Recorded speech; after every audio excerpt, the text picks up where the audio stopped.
Jaallatamtootaaf kabajamtoota hordoftoota TV Ergaa Fayyinaa bakka jirtanitti nagaanii fi ayyaanni gooftaa keenya Yesuus Kiristoos isin hundumaaf haa baay'atu. Akkam jirtu nagaa keessanii baga nagaaf ayyaana gooftaa keessatti eegamtanii sa'aatii kana geessan.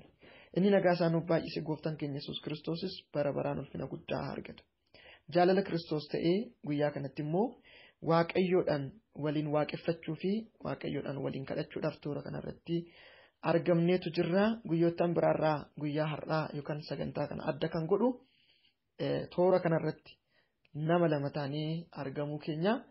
Nama gara biraa qabadhee isiniif dhiyaadheen jira. Obboleessa baay'ee jaallannuuf obboleessa baay'ee kabajamaa nama Waaqayyo tokko qabadheen dhufee jira. Waliin taanee ayyaana Waaqayyoon nuuf kenneen wal harkaa fuunee Waaqayyoodhaan ni waaqessinaa, dubbii Waaqayyoos waliif irraa. Namni kun eenyudha jechaa jirtu keessan keessatti mee ofiidhuma isaatii ofii isaa isinitti haa ibsu, nagaa isin haa gaafatu, carraan laadhaaf. Nagaan Waaqayyoo hunduma keessaniif haa baay'atu. Akkam jirtu obboloota koo ana faarfataa Yaadasaa Shiriidha. Guyyaa kanaaf haala kana Waaqayyoon nu mijeesse. Yeroo Waaqayyoon nu mijeesse kana qoosaa nutti fakkaachuu danda'a, garuu amma sagalee Waaqayyoo asiin nutti dubbatu irraa Waaqayyo waanjoo nurraa cabsuu danda'a, gaaffii bara dheeraa nu deebisuu danda'a. Kanaafi obboleessa keenya Paaster Daandanaa wajjin taaneetu ayyaana Waaqayyoo walii wajjin qooddachuu barbaanne, isinii wajjin maaddii tokkorraa nyaachuu barbaanne. Ana faarfataa Yaadasaa Shiriidha. Faarfannaanis jira. Sagalee Waaqayyoo hamma Waaqayyoo keessa keenya kaa'ee walii wajjin mari'annaa. Gooftaa Yesuus immoo nutti dubbata. Waaqayyo isin eebbisuun jedha. Galatoomaa. Ani immoo obboleessa keessan Paaster Daandanaadha. Jaalala Waaqayyoo yoo ta'e gara fuulduraattis torbeetti si'a tokkos yoo ta'e si'a lama haala kanaan wal arguudhaan waliin taanee toora tokkoon dubbii Waaqayyoo waliin qoonnaa, faarfannaas haa ta'u, mariiwwan garaagaraa, barsiisas haa ta'u, gaaffiif deebiilee garaagaraa kan isin barsiisu, kan Waaqayyoof ulfina kennisiisu qabannee ni dhufna. Mee gabaabsin Waaqayyoodhaan kadhadhee dubbii sagalee Waaqayyoo keessaa iddoo tokko faarfataa Yaadasaa erganuuf dubbiseen booda wantoota muraasa dubbii sagalee Waaqayyoo sanarratti erga dubbanneen booda Waaqayyoodhaan waaqeffannee xumurarratti kadhataan sagantaa keenya guyyaa har'aa hin goolabna. Hin kadhanna. Jabaa irratti jabaa, guddaa irratti guddaa kan taate yaa Waaqayyo abbaa keenyaa, Waaqa hunda dandeessu, Waaqa bara baraa si galateeffanna. Maqaa gooftaa keenya Yesuus Kiristoosiin galanni guddaan, ulfinni guddaan bara baraan siif haa ta'u. Yeroo miidhagaa fi haala mijataa kana waan nuuf uumteef bifa kanaan walitti qabamnee guddaa maqaa kee akka jajannu, sagalee kee isa jireenyaa namaaf kennuuf isa jiraataa ta'e akka waliif qoonnu, dhaloota kanaafis akka hirruuf haala waan nu mijeesseef galanni siif haa ta'u. Barsiisan dhugaa sidha. Ati nu barsiisi, nuun darbiis obboloota kootti dubbadhu. Afurri kee nu jidduutti argamu. Afura keetiin malee wanti ta'u hin jiru. Lafa afurri kee jirutti hiikamsi jira. Lafa afurri kee jirutti waanjotu caba. Lafa afurri kee itti hojjetutti gaaffiin deebii argata. Hiibboon hiika argata. Inni dhukkubsateen fayyaa. Inni gaddeen jajjabaata. Inni boo'u hin kolfaa. Waan dhabametu argama. Waan hin jirretu jiraata. Tabbatu jiga. Galaanatu addaan irama. Gufuutu buqqaa. Kiyyootu ka'a. Boollatu duuda. Wanti hin taane hin jiru karaa afura keetiin. Afurri kee nurra haa dhufu. Ayyaanni kee nuuf haa baay'atu. Karaa ayyaana keetiitiin raajiin baay'een ta'eera. Ammas ayyaanni kee nurra haa dhufu. Afaa yeroo keenyaa nuuf eebbisi. Humni kanaa mormuu humna keetiin haa rukutamu. Maqaa gooftaa Yesuusiin. Ameen. Gooftaa keenya Yesuus Kiristoosiif galanni haa ta'u. Saamu'eel isa jalqabaa boqonnaa 11 lakkoofsa 11 irraa kaasee faarfataan Yaadasaa nuuf dubbisa. Lakkoofsa 1 irraa. Nan dubbisa maqaa gooftaa Yesuusiin. Tokkoffaa Saamu'eel 11 lakkoofsa 1 irraa ka'ee nan dubbisa. Baras Nahaash mootiin Amoonotaa mandara Yaabeesh Gili'aaditti duulee itti immarse. Namoonni Yaabeesh hundinuus Nahaashiin nuyi siif hin hojjennaatii ati kakuu nuuf galii jedhan. Innis deebisee hunduma keessan keessaa ija mirgaa baasuudhaan kakuu isiniif gala. Kanaanis Israa'eloota hundumaa irratti salphina nan fidaa jedhe. Jaarsoliin mandara Yaabeesh immoo guutummaa biyya Israa'elitti namoota erganiiti guyyaa 7 nuuf kenne. Gidduu kanatti nu oolchuudhaaf namni tokko illee hin dhufu yoo ta'e garuu harka keenya sittiin kenninaa jedhan. Warri ergamanis gara Gibe'aa mandara Saa'ol dhufanii dubbicha namoota mandara sanaatti yemmuu himan namoonni mandarichaa sagalee isaanii ol fuudhatanii hin boo'an. Utuu isaan boo'aa jiranii Saa'ol bakkeedhaan saawwan booddeedhaan dhufe. Jarri kun maal ta'anii boo'uu jedhee hin gaafate. Isaan immoo wanta namoonni Yaabeesh dubbatan isatti hin himan. Yeroo inni dubbicha dhaga'etti hafuurri Waaqayyoo humnaan hin dhufe, inni immoo aaree hin finiine. Kanarratti sangaa cimdii tokko fuudhee qalee foon isaa kukkutee namootatti kennee guutummaa biyya Israa'elitti hin erge. Jarri ergamanis sangoonni nama Saa'oliif Saamu'eel duukaa lolaaf hin baane akkasiin kukkutamu jedhanii akka himan hin godhe. Kanaafis Israa'eloonni Waaqayyoon sodaatanii akka nama tokkootti walii wajjin hin ba'an. Saa'ol yemmus Bezeqitti walitti isaan qabee lakkoofnaan gosoota Israa'el warra gara bitaa keessaa namoota 300,000, warra Yihuudaa keessaa immoo namoota 30,000 hin ta'an. Inni namoota ergamanii dhufaniin dhaqaatii warra mandara Yaabeesh Gili'aadiin bor yeroo aduun ho'itutti gargaarsa hin argattu jedhaa jedhe. Isaanis dhaqanii itti himnaan warri Yaabeesh hin gammadani. Achumaanis namoonni Yaabeesh kun Nahaashii, nuyi bor harka keenya isinitti hin kennina, isin waanuma ija keessanitti tole nurratti raawwadhaa jedhan. Borumtaas Saa'ol namoota isaa 13 ree isaan yeroo darabee damma qabanitti iddoo buufata Amoonotaatti lixanii hamma aduun ho'itutti loltoota isaanii rukutan. Warri hafan immoo karaa waan tamsa'aniif isaan keessaa namni lamallee wal biratti hin argamne. Namoonni Israa'el kanarratti Saamu'eeliin warri Saa'ol nu irratti hin mo'u jedhan. Eenyu fa'ii namoota sana as nutti kenni nuyiyyuu isaanii ajjeemnaa jedhan. Tole gooftaaf galanni guddaan haa ta'u. Ameen. Dubbii sagalee Waaqayyoo sa'aatii kana kaasnee irratti xiyyeeffannee dubbachuu barbaannu dhaggeeffattaniittu. Kutaa kanarratti baay'ee kan nuti xiyyeeffannee ilaaluu barbaannu waa'ee hafuura qulqulluudha. Ittaansinis waaqeffannaa keenya keessatti kan nuti kaafnu isumaadha. Ganamarraa barreeffamaan waa'ee hafuura qulqulluu ilaalchisee waan tokko isiniif barreesseen jira. Mee faarfataa yaada isaa waliin waan tokko kaasnee hin dubbanna kutaadhuma kanarratti hundaa'uudhaan. Sana dura garuu haal duree yookaan seen duree kutaa kana waan tokko isinitti himuun barbaada.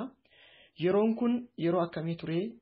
Haala akkamii keessattidha mootiin Amoonotaa Israa'elitti kan ga'ise jennee yommuu ilaallu yeroon isaa yeroo sabni Israa'el Waaqayyoodhaan mootii gaafatanidha. Mootiin moosisedhanii yeroo Waaqayyoodhaan gaafatan yeroo Saamu'eelin gaafatanidha. Saamu'eelis gara Waaqayyootti dhiyeessee Waaqayyos akka fedhii saba kanaatti mootiin moosisaaf yerootti jedhee Saa'olin moosisedha. Saa'ol gaaffii ummataatiin mootii ta'ee Saa'ol muudamee yookaan mootummaa waamamee ganaa gara aangootti hin dabarree gara hojiitti hin ceene muudamee naannawa ji'a tokkodha. Yeroonsaa yeroo kanatti mootiin Amoonotaa Waaqa Israa'eliin tuffachuudhaan Israa'eliin kan oolchu Israa'elota keessas hin jiru jechuudhaan yeroo itti of tuulummaadhaan of dhidhiibedha. Namni an harkaa Israa'eliin oolchuu danda'u tokkollee hin jiru jedhee of tuulummaadhaan yeroo itti ba'edha. Yeroo kanatti chaalenjiiwwan bitaa mirga jiran irraan kan ka'e ijoolleen Israa'el mootii Amoonitti kooluu galuu deemanii adaraa hamaa akka nurraan hin geenyeef waadaa nuuf gali jedhanii yeroo gaafatanitti an akka salphaatti waadaa isiniif hin galu ija keessa mirgaa baasetanii isaanii waadaa isinii gala jedhe. Ija mirgaa jechuun egaa maal akka ta'e hin beektu. Ija mirgaa jechuun baay'ee murteessaadha. Iji mirgaa mirgi mirgummaa qofatti kan laalamu miti. Mirgi aboo, mirgi ulfina, mirgi kabaja, mirgi eenyummaa wajjin kan wal qabatudha waan ta'eef tuffii saba Israa'eliif Waaqayyo irraa qaburraan kan ka'e ija keessa mirgaan baasa jedhee jaris namni isaan oolchuu hin jira jedhanii yaadne kamiifuu Waaqayyo falan dhabuuti guyyaa 7 nuu kenne. Dhaqnee Israa'elitti yannee achi keessa namni oolchuu yoo jiraate nu oolcha yoo namni oolchuu hin jiraanne immoo dhufneetu ija keenya mirgaan si kenninaa jennaan guyyaa 7 kenneef. Guyyaa 7 fudhatanii deemanii mandara keessa galanii iyyuu jalqaban. Warra mandara keessa jiranittis akkana nuun jedhe mootiin warra ormaa jedhaniitu himani waa'ee mootii Amoonotaa itti himani. Namoonni walitti qabamanii boo'uu wacuu jalqabani. Yeroo isaan wacanitti Saa'ol lafa qonnaa ture ammallee itti gaafatamummaa bulchiinsaa hin fudhanne. Sababni isaa yeroo Saa'ol muudametti namoonni Saa'olin tuffatan jiru. Isa kanaa kan nu oolchu, isa kanaa kan nu gaggeessu, matumaa ofirratti moosisuu hin qabnu, mootii keenya ta'uu hin qabne, Saa'olin kan tuffatan, Saa'ol irratti kan ga'isan gareen biroo jiru. Gareen bakka lamatti qoodamee Saa'olin danqaa bulchiinsa Saa'olin muudamuu Saa'olin kan mormantu turan. Kanaaf ammallee Saa'ol gara itti gaafatamummaatti hin dhufne. Yeroo saawwan isaa oofee duduuban, saawwan isaa hordofee dhufutti mandara keessa wacaa fi boo'icha guddaatu ture. Maaltu ta'e? Maaliif wacama? Maaliif boo'ama jedhee namoota yommuu gaafatu namoonni deebii kennaniif jechuudha. Akka mootiin Amoon ija isaanii mirgaa baasuudhaaf ka'e akka isaanitti ga'ise kanaaf furmaata dhabanii akka boo'an itti himani. Maarreegaa erga Saa'ol kana dhaga'ee xumura irratti Saa'ol gara moo'ichaatti akka dhufe bayee lolee akka mo'ate gara gadi irratti argineera nuuf dubbifameera. Saa'ol mo'uudhaaf sababa kan ta'eef maali? Akka inni mo'u kan isa godhe wantoota gurguddaa lama sadii arguu hin dandeenya natti fakkaata. Faarfataa yaadasaa Saa'ol mootii Amoonotaa fi loltoota jaraa akka mo'u sababa kan ta'e maali jettee argita? Kutaa kanarraa wanti akka sababaatti argitu maali? Akka sababaatti kan jiru kutaa kanarraa Saa'ol yeroo sa'a alaa fidee dhufe sana namoota bu'an arge. Namoota bu'an gaafa argu yaa namni kamiyyuu gaafa nama bu'u argu garaan isaan gadda. Wajjin bu'uu kajeela garuu jalqaba maaliif bu'uu jedhee rakkina isaanii gaafa gaafatu mootiin akkasii saba keenya dhufee nutti fokkoree nutti dhaadate ija mirgaan isin keessaa baasaa jedhee akka sabaatti wanti kun kanarra geessu. Akka sabaatti waan ta'eef akka maatiittuu ta'eyyuu amma tokko akka sabaatti wanti namarra ga'u baay'ee nama gaddisiisa. Lafitti baqatanii jiru waan ta'eef. Kanaaf hin gaddee keessi isaa baay'ee gadde garuu dibameera hojiin jalqabnee ammallee afuurri hojii isa jalqabsiisu ganaa dhufaaf jechuudha. Yeroo sanatti hinaaffaadhaan akkamitti saba koorra kun gaa'aji waan jedheefi Saa'olii afuurri qulqulluun humnaan irra dhufee yeroo sana. Kanaaf afuurri qulqulluu yeroo sanatti irra dhufee mo'icha guddaa akka sabaatti mo'icha kenneef jechuudha. Afuurri qulqulluun gaafa dhufu akka maatiitti mo'icha namaa kenna, akka dhuunfaatti mo'icha namaa kenna, akka sabaatti mo'icha namaa kenna. Afuurri qulqulluun ala mo'ichi hin jiru. Afuurri qulqulluun ala mo'ichi yoo dhufes mo'icha sirrii miti, mo'icha dhugaa miti. Kanaaf hinaaffaadhaan afuurri irra dhufe sun mo'icha guddaa kenneef jechuudha. Yeroo sanatti. Baay'ee namatti tola. Dhugaadha. Qabxii tokko qabxii lama jennee amma faarfataan yaada isaa dubbate yoo kaafnu jalqaba irratti hinaaffaatu laphee isaa keessa bulu. Yeroo dhaga'utti dhuguma wanti dhufe kuni nama dhuunfaa irratti otoo hin taane saba irratti dhufe. Saba Israa'el tuffachuu Waaqayyoon tuffachuu irraa kan ka'e waan ta'eef dhimma si'a tokkoon xumuramuu miti. Jarri kun mo'ataniiru taanaan mootiin Amoonotaa mo'ateera taanaan saba mo'atee hin dhiisu. Dinagdee gara mo'achuu jara konolii jala gara galfachuutti mirga gara dhoowwachuutti dhufa waan ta'eef dhimmi isaa dhimma dhaabbatu miti. Dhimma saba bal'aa irratti dhufe waan ta'eef hinaaffan inni saba isaatiif qabu honnee isaa keessa waan tureef jalqaba irratti inni hinaaffeedha. Hinaaree hin bambaane jedha. Akkamitti otoo Waaqayyoon jiru otoo ani namni Waaqayyoo jiru ijji saba kootii bada. Maqaan Waaqayyoo akkamitti arrabsama? Waaqayyoo irratti akkamitti namni tokkichi kun ga'isa? Sabni kun akkamitti miidhama? Inni jedhu haarii guddaadhaan laphee isaa keessaa hin madde, hin aare, hin bambaane. Ilaa haariin isaa haarii foonii dhiigaa miti. Haariin isaa haarii miiraa miti. Haariin isaa haarii hinaaffaa keessaa ka'e. Haariin isaa haarii jaalalaati. Haariin isaa haarii gaggeessummaati. Haarii gara furmaataatti, gara falaatti nama geessudha. Yeroo tokko honneedhaan yookaan hinaaffaadhaan yookaan humni Waaqayyoo nu dhufa. Inni gaa hinaaffaa qabaachuu isaarraan kan ka'e sababa honnee isaa keessatti hinaaffaan uumameef maal argate? Maaltu irra dhufe? Humna afuura qulqulluu. Humna afuura qulqulluutu irra dhufe. Afuurri qulqulluu humna guddaan irra dhufe. Yeroo afuurri qulqulluun humna guddaan irra dhufutti hinaaffaa isaa irratti immoo honnee argate. Honnee loluu, honnee mo'achuu, honnee dhaloota kana saba kana harka jallootaa jalaa baasuu, honnee saba Israa'el akka sabaatti ulfina isaanii wajjin eeguu, kabaja isaanii tursiisitu dhufeef jechuudha. Yeroo humni afuura qulqulluu dhufu hamilee argate, humna argate, kanaan booddee tooftaa lolaa karoorfate. Tooftaan lolaa yookaan lolee ittiin mo'atu sadaffaa irratti maali tureeyyuu? Tokkummaan tooftaa lolaati. Jalqaba irratti hinaaffatu keessa isaa ture.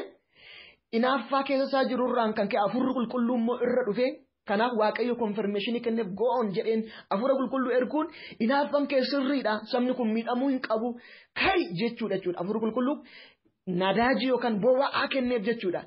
Yeroo hafuura qulqulluu fudhatetti akkasumaan hin fiigne tooftaan injifannoo maal ta'uu qaba jedhee yommuu yaadutti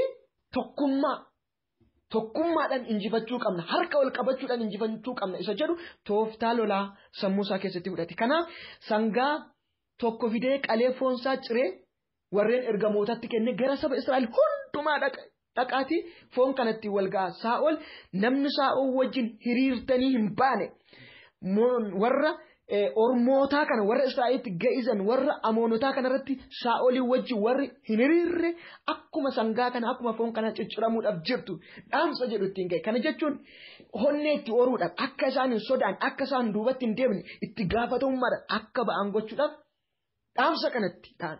Egaa jalqabaayyuu inaaffaadhaan ka'e waan ta'eef lammaffaa irratti hafuurri qulqulluu irra dhufeera waan ta'eef namni Saa'ol dura dhaabbatu namni dubbii Saa'olii mul'ata Saa'ol daangessu hin turre gaafa hafuurri qulqulluu isin irra dhufu gaafa ayyaanni Waaqayyoo isin irra dhufu kan isin dura dhaabbatu hin jiru. Hundumatu isin duukaa bu'a. Hundumatu isin hordofa. Kanarraan kan ka'e maal jedha sabni hundumtuu akka nama tokkootti tokkummaadhaan maal ta'an jedha. Hin ba'anii Saa'ol duuba maal ta'anii? Saa'ol duukaa ba'an. Hin bu'anii hin hiriiran jechuudha. Maal akka nama tokkootti. Akka nama tokkootti ka'an jechuun tokkummaadhaan ka'an. Nama tokko miti jarri nama baay'eedhaan. Ilaa nama tokko jechuun akka nama tokkootti ka'an jechuun tokko miti. Nama baay'eedha. Nama kumaatamaan miliyoonotaan lakkaa'amuu danda'an ta'uu danda'u. Shuur. Sanneen kun egaa akka Israa'elitti kan lakkaa'aman dhiirota daa'imman jiru kan hin lakkaa'amne dubartoonni jiru kan hin lakkaa'amne. Warreen mana keessatti hojiidhaan deeggaran hedduu jiru. Garuu warreen kun akka nama tokkootti tokkummaadhaan ka'an. Gaafa hafuurri qulqulluu namarra dhufu. Gaafa hinaaffaan nama keessa jiraatu. Gaafa tokkummaadhaan ka'an injifannoon jira. Ameen. Maaltu isin marsee jira ijoollee Waaqayyoo? Maaltu isinitti ga'isaa jira? Maaltu isin sodaachisaa jira? Maaltu isinitti roorrisaa jira? Hinaaffaadhaan ka'a. Humni Waaqayyoo isinirraa dhufu. Ayyaana Waaqayyoo keessa galaa. Hafuura Waaqayyootti hirkadhaa. Harka wal qabadhaa. Dhiira dubara otoo hin jedhin. Guddaa xiqqaa otoo hin jedhin. Biyya keessa biyya alaa otoo hin jedhin. Tokkummaadhaan ka'a hin injifattu. Ameen. Tokkummaan humnaa. Hallelujaa. Gaafa tokkoomne. Gaafa waliin taane. Gaafa harka wal qabanne. Gaafa yaada keenya walitti dabalanne. Hin injifanna. Hallelujaa. Baay'ee tokkummaan. Kan inni uumamu sababa yaanni nama hundumaa tokko ta'eef miti. Yaanni garaagaraa hedduu iddoo jirutti garaagarummaa yaadaa garaagarummaan ilaalchaa iddoo jirutti garuu kaayyoodhaaf jecha namni garaagarummaa yaadaa simatee kaayyoo tokko irratti walii galuu hin danda'a jechuudha. Namni saba oolchuu danda'u, namni dhaloota oolchuu danda'u nama tokkoomedha. Hallelujaa. Obboloota koo har'as akka hafuuratti yoo ilaalle wanti jireenya hafuuraa keenya irratti duulee jiru maali? Addunyaa hafuuraa irratti.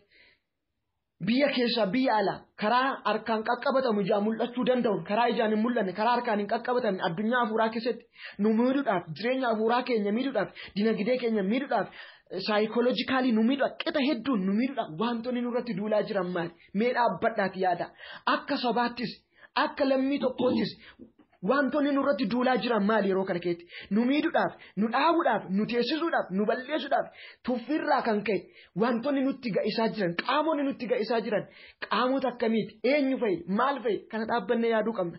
Kana yaadneerra yoo ta'e, argineerra yoo ta'e, anotoon jiru, atatoo jirtu dhiibbaan hamaan kun nurra gahuu hin qabu. Dhiibbaa hamaa kana dhaabuu qabna, itti fufsiisuu hin qabnu. Noo jechuu qabna. Noo jechuu kan dandeenyu tokkoffaan hinaaffaadhaan ka'u. Na ilaallata, na galchachuu akkuma Yoosefi mana kana keessatti namni anarra caalu hin jiru jedhee dubbate mana Pooxifaraa keessatti. Ana caala dhaloota kana kan oolchu, ana caala dhaloota kanaaf kan dhaabatu, ana caala dhaloota kanaaf kan dubbatu hin jiru. Ani itti gaafatamummaan qaba, humna qabuu nan deema, nan oolcha, nan of galcha, Waaqayyo wajjin jira yoo jettan hafuurri Waaqayyoo kan ga'umsa isiniif kennu, hafuurri Waaqayyoo kan mo'icha isiniif kennu, hafuurri Waaqayyoo kan milkaa'ina isiniif kennu isinirra dhufa. Gaafa hafuurri Waaqayyoo isinirra dhufe kan isin dura dhaabbatu hin jiru. Jabaan jabaa ta'ee, tabbi tabba ta'ee, gufuun gufuu ta'ee, galaanni galaana ta'ee isin dura dhaabbachuu hin danda'u. Mo'ichaan dabartu. Hafuura qulqulluutti hirkadhaa, hafuura qulqulluutti amanadhaa, hafuura qulqulluu abdadhaa, ayyaana Waaqayyoo keessa galaa. Yoo ayyaana ayyaanni waaqayyoo isinirra dhufe yoo humni waaqayyoo isinirra dhufe yoo hafuurri qulqulluu isinirra dhufe immoo tooftaadhaan deemaa tokkummaa cimsaa harka wal qabaa mo'ichi kan keessan hafuura qulqulluu wanti dabaltu jira faarfata.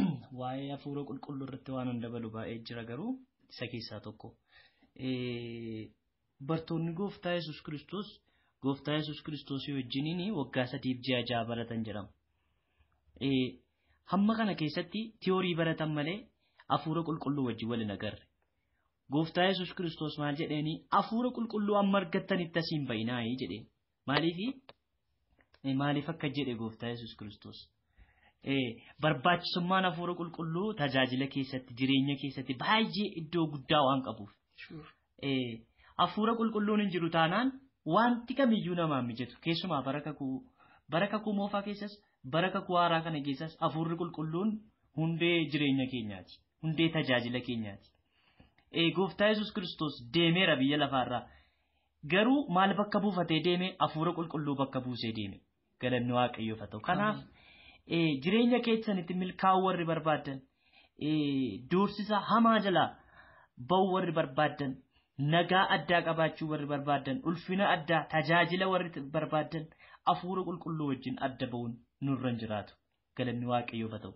Maaliif hafuura qulqulluu hamma argattanitti asiin bayinaa kan jedheef gooftaa Yesuus waggaa hamma kana barataniiru sagalee waaqayyoo keessi isaanii guutameera garuu maaliif akka jedhe yoo jettan hafuura qulqulluu malee hin danda'amu waan ta'eef kana waan beekuuf gooftaa Yesuus hamma hafuura qulqulluu hamma humna argattanitti asiin bayinaa jedhee.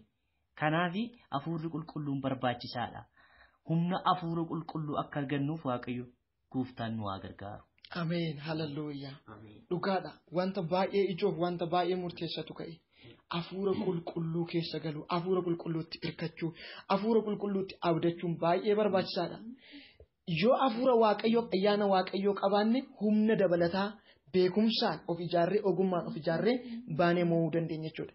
Okay, gahuma kanaan faarfataa yaadasaa hafuura qulqulluu wajjin faaruu wal qabatu qabdaa kan sagalee keetiin nu gumaachuu dandeessu waa'ee hafuura qulqulluu irratti faaruun faarfatte yookaan kan ganaa faarfachuudha jirtu faaruun haaraa yoo jiraatellee gahuma kanaan nu faarfachuu dandeessaa jiraa faaruun qopheeffatte. Faaruu haaraan qabaa. Waa'ee hafuura qulqulluu kanarratti ni walii wajjin iddoo jirru hundumaatti qixa jirru hundumaatti walii wajjin waaqeffannaa. Hafuura qulqulluu hafuura qulqulluu hafuura qulqulluu hafuura qulqulluu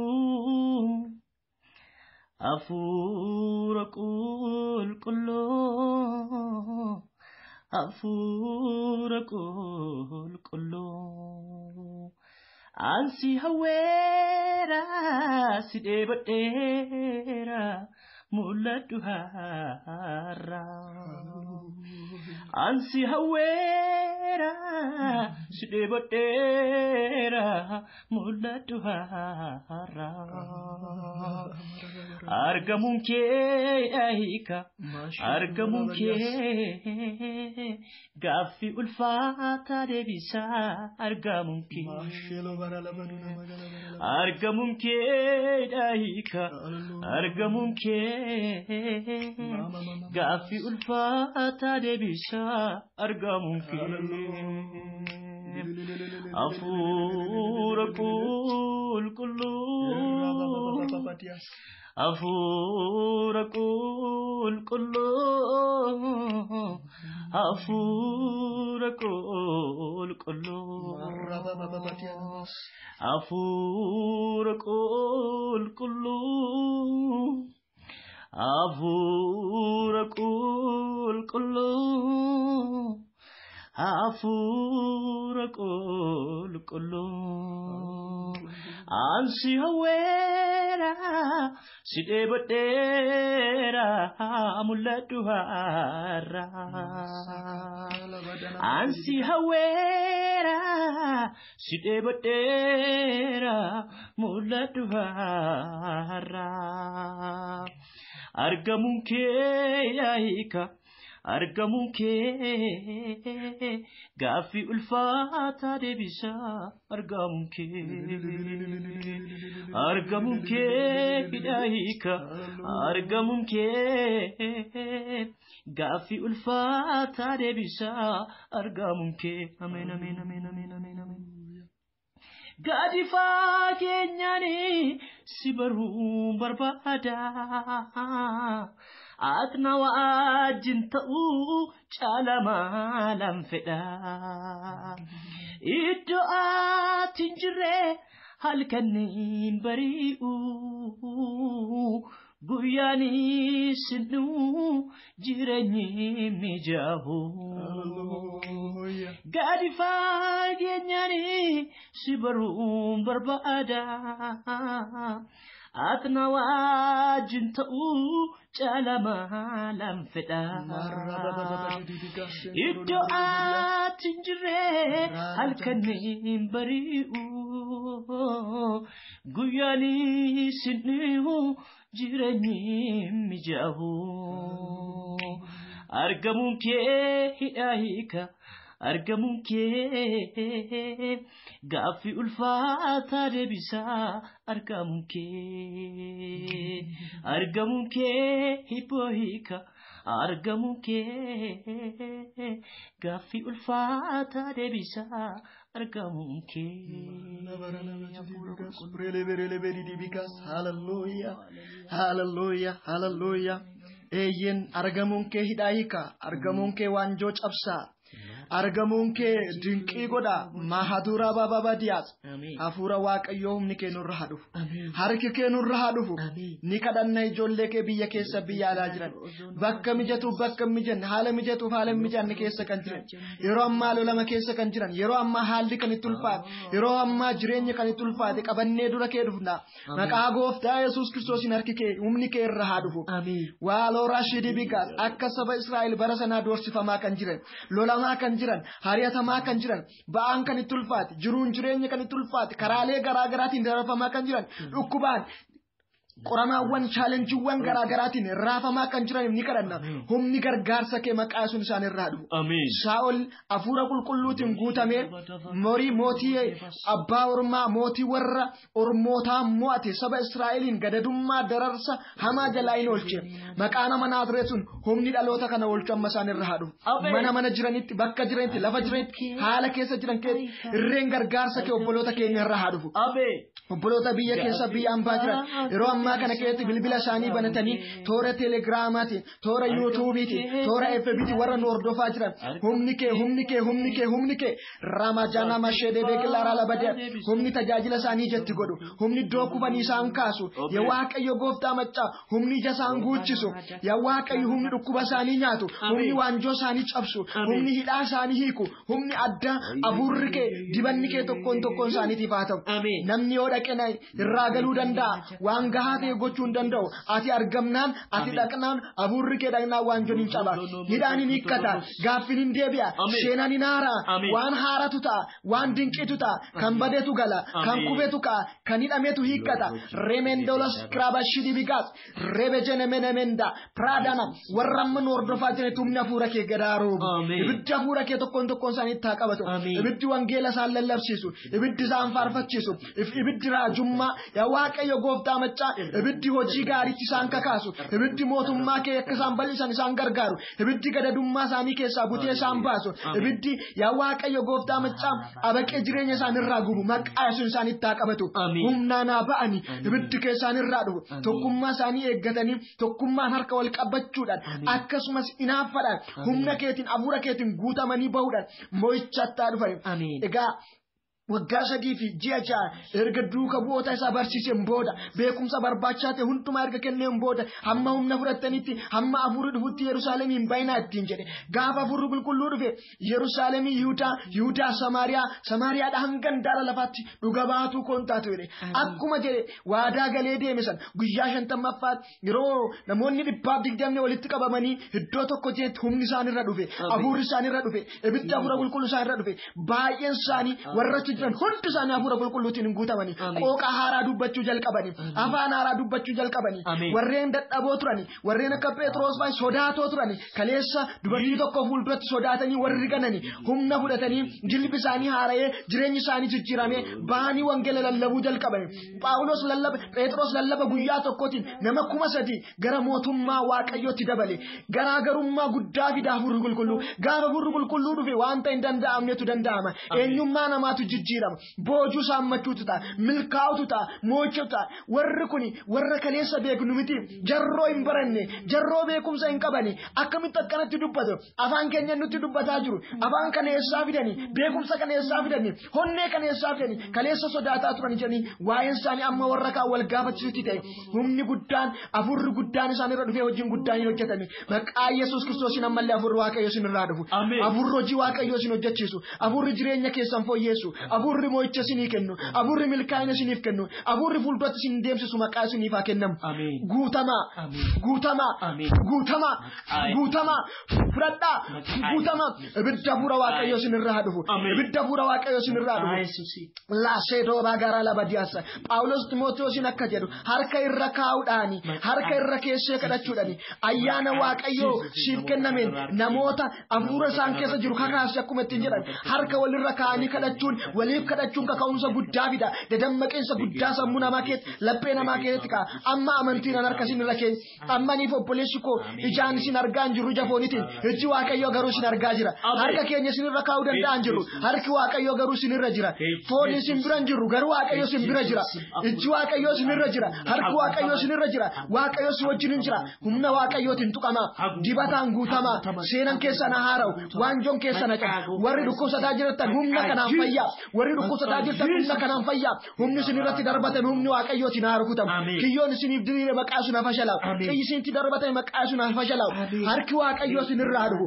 humni Waaqayyoo isin irraa dhufu maqaa nama Naazreetu Yesuusin milkaa'a barri keessa nafee jiru bara nagaa isiniif haa ta'u barri keessa nafee jiru bara milkaa'inaa isiniif haa ta'u በጌታ በኢየሱስም በኃይል የተሞላችሁ ሁኑ የእግዚአብሔር ክብር ይምጣባችሁ የመንፈስ ቅዱስ ኃይል ይምጣባችሁ በመንፈስ መሞላት ይሁንላችሁ በእሳት መቀጣጠል በመንፈስ ቅዱስ እሳት መቀጣጠል ይሁንባችሁ መነቃቃት ይሁንላችሁ ከክብር ወደ ክብር መሸጋገር ይሁንላችሁ በኢየሱስ ክርስቶስ ልዩ የሆነ የእግዚአብሔር ቅባት ይምጣባችሁ ቅባቱ ይምጣባችሁ በቅናት መነሳሳት እንደገና በመንፈስ ቅዱስ በመሞላት በአንድነት በመነሳት ማሸነፍ ይሁንላችሁ ጸጋው ይብዛላችሁ ሃሌሉያ ገለኒ ጉዳን Waaqayyoo faatu har'aan kadhannee har'aan hin xumurru jabaadhaa itti fuufaatii kadhadhaa dhuunfaa keessanitti galanni Waaqayyoo faatu jaalala Waaqayyoo yoo ta'e gara fuulduraatti mul'ata baay'ee qabna istiidiyoo mataa keenyaa qabaannee viidiyoo kaameeraa qulqullaadhaan dijitaal ta'een kallattiidhumaan viidiyoodhaan sin tajaajiluuf hawwiif karoora guddaa qabna akkasumas toora kanaan yoo jaalala Waaqayyoo ta'e torbeetti ishee tokkos ta'uu si alam dhimmoota garaagaraa irratti haala kanaan itti fufna Waaqayyoon nuuf kadhadhaa nu bukkee dhaabbadhaa hojii Waaqayyoo harka wal qabneetti hojjanna bara dhumaa keessa jirra bara dhumaa kana keessatti immoo ayyaana Waaqayyoo nuuf kennan cinnee hojjechuun nurra jiraata nu ayyaana Waaqayyootiin isin tajaajiluutti duubatti hin deebinu Waaqayyo haalota akka nu mijeessu wantoota barbaachisoo ta'e hundumaa kan tajaajila kanaaf ta'u Waaqayyo akka nuuf qopheessuuf Waaqayyo nuuf kadhadhaa ayyaanni Waaqayyo isiniif abaayatu baay'ee isin jaalladhaa ani obboleessa keessan Paaster Dandanaadha anis obboleessa keessan faarfataa Yaadasaa Shiriidha Shalom sin jaalladhaa ulfa